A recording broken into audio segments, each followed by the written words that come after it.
Hello friends, welcome to Inspiration IAS Daily News Analysis. Today is 2nd October 2023 and we are going to discuss important news articles of Hindu, Indian Express, PIB and Assam Trip. आज का हमारा पहला जो news है वो carbon line से related है and Karman line जैसे आप लोग को मालूम होगा ये बाउंड्री है हमारे स्पेस का, मतलब इसके बाद आउटर स्पेस चालू हो जाता है and Karman line plays a pivotal role in delineating earth atmosphere from the earth atmosphere from outer space. क्या है थोड़ा समझते हैं and how it is important, मतलब इसका एक्चुअली मायने क्या है कार्बन लाइन का, ये थोड़ा इम्पोर्टेंट है।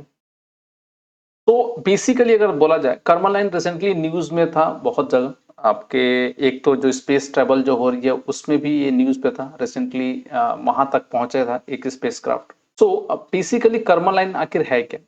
Actually, the Karman line is an abstract boundary positioned at an altitude of 100 kilometers above sea level। मतलब कि हमारी जो धरती का जो लेवल है उससे करीब 100 किलोमीटर दूर ये डिस्टेंस होता है जहां पर स्पेस खत्म होता है। मतलब ये माना जाता है कि यहाँ पर स्पेस खत्म हो जा रहा है, इसके बाद आउटर स्पेस शुरू होता है। इट मीन्स आप कुछ ये वैसा ही समझ लीजिए जैसे किसी वाटर, किसी कंट्रीज का टेरिटोरियल वाटर या एक्सक्लूसिव इकोनॉमिक जोन, या जो हम लोग उसके जो सोवर्निटी के अंदर में जो एरिया आता है एक कंट्री का, कुछ वैसा ही समझ लीजिए। मतलब ये एरिया के बाहर में उस स्पेस का या उस कंट्री का जो एयर स्पेस होता है वो खत्म हो जाता है। मतलब इसके ऊपर आप जा सकते हो, इसके ऊपर कुछ भी कर सकते हो, वो किसी कंट्री के सोवर्निटी के अंदर में नहीं आएगी। और ये रेंज में इट इज ओपन लाइन, वो कोई भी ओपन एरिया वो कोई भी जा सकता है। So it primarily function is to establish the separations between Earth atmosphere and the vast expanses of space। ठीक है, इसके बाद मतलब जो अर्थ जो एटमॉस्फेयर होता है, ये स्पेस जो होता है वो खुल जाता है।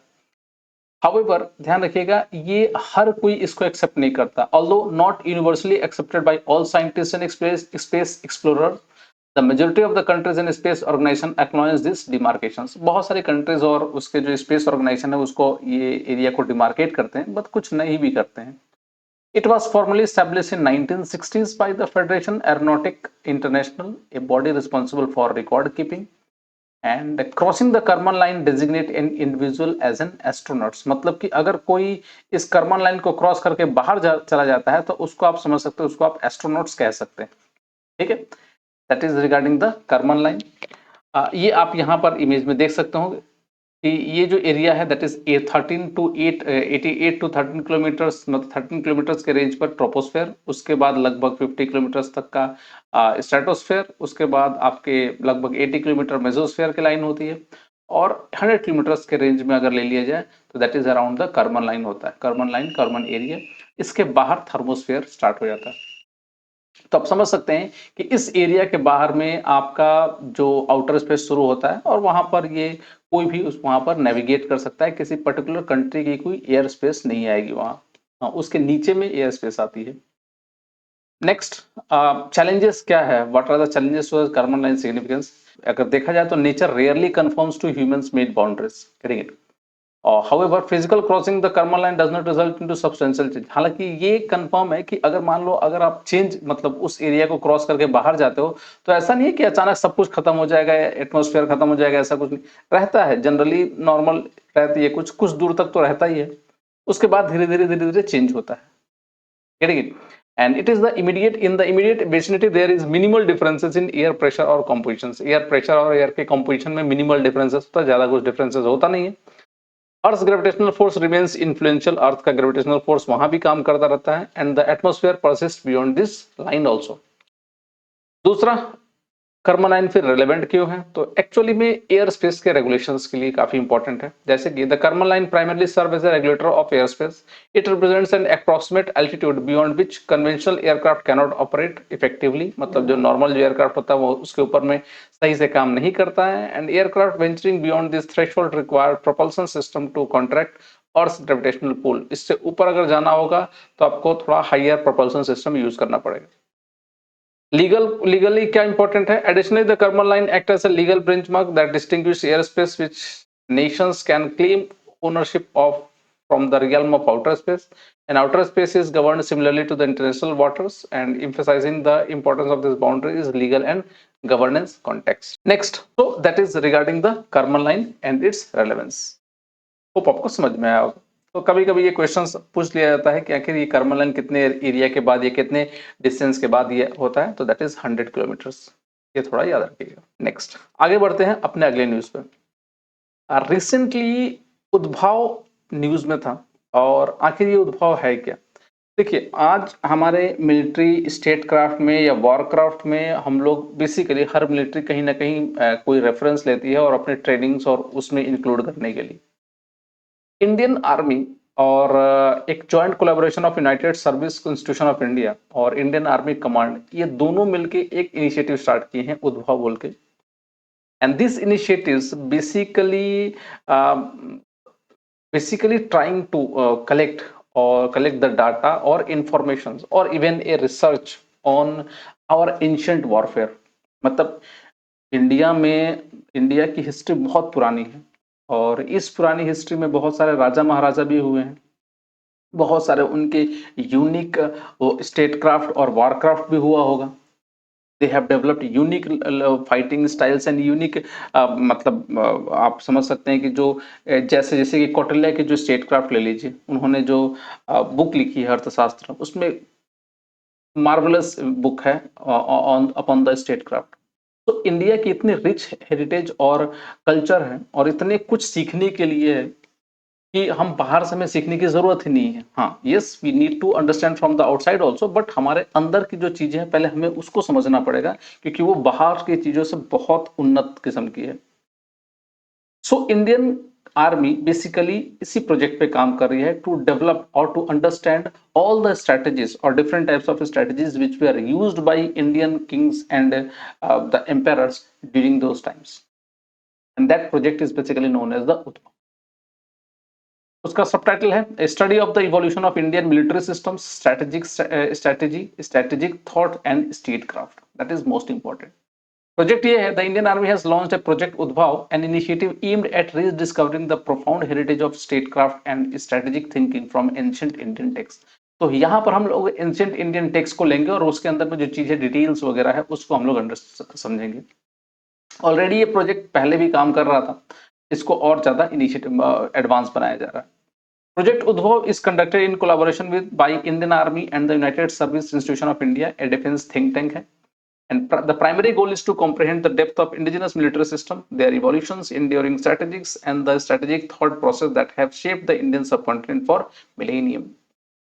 It deals into India's rich historical narratives in the domain of statecraft and strategic thinking.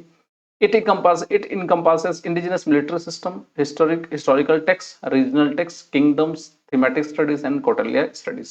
Kautilya को विशेष इसके ऊपर में इंपॉर्टेंस दिया गया, and the initiative underscores the Indian Army recognitions of India's ancient wisdoms in statecraft, strategy, diplomacy, and warfare. And it seeks to establish a connection between historical wisdom and contemporary needs. So that is regarding the project Udbhav. थोड़ा और अगर समझा जाए तो scholarly outcomes and ongoing research पहले से ही हो रहा है, but a study of compile Indian stratagems based on ancient text has been ongoing since 2021, and a book listing 75 aphorisms selected from ancient texts has already been published under the initiative.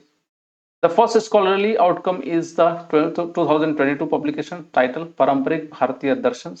Already ये start लिखा जा चुका है, and रणनीति और नेतृत्व के शाश्वत नियम which is meant to be read by all ranks of the Indian army. Already ये बुक कंपलसरी है, जो भी इंडियन आर्मी के जो भी रैंक के लोग हैं उसको ये पढ़ना जरूरी है। A recent panel discussion included dialogue on the study of ancient texts ranging from the 4th century BC to the 8th century BC with a specific focus on Kautilya, Kamandaka and Urals। तो ये तीन writers हैं जिनके ऊपर में detail में focus किया जा रहा है इज रिगार्डिंग द प्रोजेक्ट उद्भव। और ये इंपॉर्टेंट भी है क्योंकि इंडिया के स्पेस मतलब वारक्राफ्ट और स्ट्रैटेजिक्स उन्नत किस्म के है through out the all over the world, और इसको बहुत सारे अदर कंट्रीज के आर्मी इसको पढ़ती भी है, जैसे कि यूएसए की आर्मी बेसिकली इसको स्टडी करती है कौटिल्य को। नेक्स्ट अपना न्यूज है वो inverse vaccine and auto immune disease से रिलेटेड है। आपने वैक्सीन सुना होगा which prevents us from the diseases, ठीक है, बट इनवर्स वैक्सीन क्या होता है, ये यूनिक टर्म है। इसको समझने के लिए पहले हमें इम्यून सिस्टम को समझना पड़ेगा और उसके अंदर में हम लोग ऑटो इम्यून डिजीज को समझेंगे। देखिए, इम्यून सिस्टम हमारा बॉडी का वह डिफेंस मैकेनिज्म्स है जो हमारे बॉडी को आने वाले किसी संभावित डिजीजेस से बचाती है। मतलब अगर हमारे बॉडी में कोई अगर बीमारी एंटर कर रही है तो वो हमारे इम्यून सिस्टम उसको फाइट करता है, फाइट करके डिस्ट्रॉय कर देता है। इसमें बहुत सारे इम्यून सिस्टम्स होते हैं हमारे, एक तो हम जो बचपन से लेकर आते हैं और एक जो हम लोग सीखते हैं। तो डिपेंडिंग अपॉन क्या हम कर रहे हैं, तो बेसिकली एक हमारे बचपन से मतलब थ्रू आवर सिंस बर्थ हमारे संग रहता है, और दूसरा जो हम लोग सीखते हैं, लर्न करते हैं। राइट? जैसे कि जितने भी आपके, जैसे कि किसी नए चिकन पॉक्स वगैरह हो गया या नए जो डिजीज से लड़ने की जो भी हमारी बॉडी सीखती है, उस प्रोसेस को हम लोग लर्निंग, मतलब वो हमारी बॉडी लर्न करती है। हाउएवर कभी कभी हमारे बॉडी में कुछ ऐसे डिजीजेस होते हैं जो नॉर्मली हमारा अपना इम्यून सिस्टम ही हमारे बॉडी के हेल्दी सेल्स को अटैक करने लगता है। मतलब if our own immune system start attacking our own healthy body cells, then that type of diseases are known as autoimmune diseases. Hope सबको समझ में आ रहा होगा। एक बार फिर से अगर समझा जाए तो हमारा जो इम्यून सिस्टम होता है हमारे बॉडी को बचाता है इनकमिंग कोई डिजीजेस से, या जैसे वायरस हो गया, बैक्टीरिया हो गया, ताकि वो हमारे हेल्दी सेल्स को ना डिस्ट्रॉय करे। तो that is the working mechanisms of our immune system. But अगर हमारा अपना ही इम्यून सिस्टम हमारे अपने ही सेल्स को अगर मारना शुरू कर देता है तो उस तरह के डिजीजेस को हम लोग बोलते हैं auto immune diseases. Getting it? Hope सबको समझ में आया होगा। सो आखिर ये ऑटो इम्यून डिजीज से बचने के लिए हमारे पास बहुत सारे मतलब टेक्नोलॉजीज हैं, बट कोई भी उतना इफेक्टिव नहीं होता है। Now this inverse vaccine is being used to train our immune system कि भैया आप इस सेल को मत मारिए, क्योंकि ये सेल जो है हेल्दी सेल है। होप सबको समझ में आ रहा होगा। मतलब वैक्सीन होता है जो उस सेल को मारता है, उस वायरस को या उस बैक्टीरिया को मारता है, या हमारे सेल को बताता है कि इसको मारो आप, इसको, ये जो पर्टिकुलर वायरस है, बैक्टीरिया है, उसको आप किल करिए। हालांकि जो ऑटो इनवर्स वैक्सीन होगा वो सेल को बोलेगा, इम्यून सिस्टम को बोलेगा कि आप इस सेल को मत मारिए। गेट? मतलब ये हमारे सेल को ट्रेन करेगा, इम्यून वाले सेल को ट्रेन करेगा कि डोंट किल दो cell, and hence the problem will be solved. Hope सबको समझ में आ गया होगा। तो पढ़ लेते हैं। Breakthrough inverse vaccine offer hope for treating autoimmune diseases. Autoimmune disease, जैसे हमने कहा, are a group of medical condition in which the body's immune system, which is designed to protect against foreign invaders like bacteria and virus, mistakenly attack its own healthy cells and tissues. ठीक है? And normally the immune system can differentiate between the body's own cells and foreign substances, but in autoimmune diseases this ability is disrupted, leading to immune responses directed against the body's own tissues. ठीक है? Next, ये कुछ दिख रहा होगा आपको, normal immune response and autoimmune response. Next, the concept of inverse vaccine क्या है? The conventional vaccines work by training the immune system to recognize and combat infectious agent, पहला ये। And for instance COVID-19 vaccine teach the immune system to identify the spike protein of the virus and neutralizes it. However, in contrast, inverse vaccine do the opposite. They prevent the immune system from attacking healthy cells by retraining it to spare them. Inverse vaccine add a do not attack signal to the healthy cells. मतलब उस signal या उस healthy cell के ऊपर में एक do not attack signal लगा देता है, जिससे इम्यून सिस्टम उसको अटैक नहीं करेगा। So that is the main mechanism through which inverse vaccine used to work. Next, potential application इसका कहां पर होगा इस तरह के वैक्सीन का? तो ऑब्वियस बात है, this vaccine have a marvellous use. Like this vaccine will be used in various diseases like multiple sclerosis, type 1 diabetes वगैरह, सिलियाक डिजीजेस, उसके बाद एलर्जिक एस्थमा वगैरह जो होता है उसमें, प्लस फूड से होने वाला जो एलर्जी है उससे भी बचाया जा सकता है। क्रॉनिक इन्फ्लेमेटरी डिजीजेस, वो भी आपको कहीं ना कहीं उससे भी प्रिवेंट किया जा सकता है।